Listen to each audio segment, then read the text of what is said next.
Assalamualaikum warahmatullahi wabarakatuh. Perkenalkan, nama saya Putra Dujanto Mongoki dengan NIM 2023100800.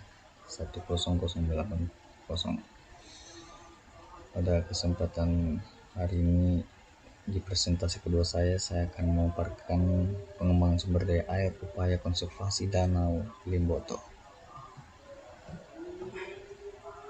Usaha konservasi. Untuk mempertahankan eksistensi dan kelestarian danau Limboto, perlu dilakukan usaha-usaha konservasi.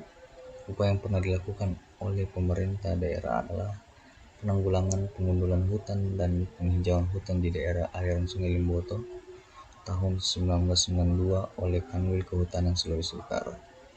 Kemudian perbaikan das Danau Limboto selama 10 tahun terakhir dari bantuan pemerintah Jepang lewat program JICA, Japan International Cooperation Agency. Yang ketiga, pengerukan endapan lumpur dan memangkas gulma air pada tahun 2007 oleh program pemerintah daerah Gorontalo. Akan tetapi upaya itu tidak efektif karena gulma yang digusur tumbuh kembali dengan cepat. Yang keempat, pengerukan danau akibat sedimentasi barat melalui program Kementerian Negara Lingkungan Hidup. Pencegahan penyebab eceng gondok dalam hal eutrofikasi. Pencegahan penyebaran eceng gondok dapat dilakukan dengan penyaringan hulu Sungai Tapodo yang muaranya menyatu dengan Sungai Bone Bolango ke laut. Pada saat ini sudah banyak eceng gondok yang bertebaran di hulu Sungai Tapodo yang akhirnya bersatu dengan muara Sungai Bone Bolango menuju ke Teluk Tuminit Gorontalo. Pemanfaatan eceng gondok dapat menjadi produk yang bermanfaat seperti pupuk organik dan ramah lingkungan. Pemanfaatan eceng gondok untuk konservasi ekologi.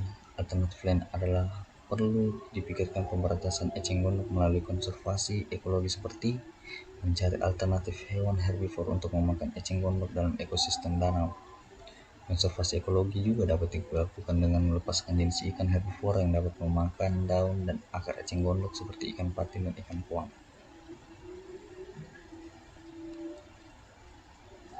Kemudian, peningkatan kualitas air dari pencemaran.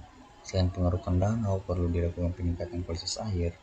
Hal itu juga dilakukan melalui penyadaran pada masyarakat untuk tidak menggunakan pestisida berlebihan yang akan merusak badan air. Perlu pencegahan untuk tidak melakukan keramba berpindah yang berakibat pada kecepatan penangkalan dan semakin memicu eutrofikasi dari sisa makanan ikan secara berlebihan. Hal itu dapat dilakukan melalui pembinaan dan pelatihan kepada petani ikan di sekitar Danau Limboto. Selain itu, perlu dilakukan upaya pemulihan kawasan terpadu, penguasaan pemanfaat multifungsi danau, peningkatan pariwisata, dan program perubahan. Penempatan zonasi pemanfaatan danau.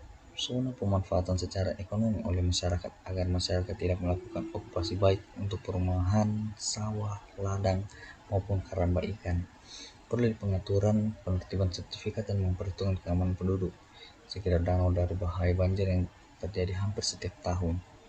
Pembagian lahan juga harus dilakukan dengan pengaturan yang cermat agar jangan ada kelompok masyarakat yang diuntungkan dengan kepemilikan lahan. Peran masyarakat dan perguruan tinggi dalam konservasi Danau Limboto.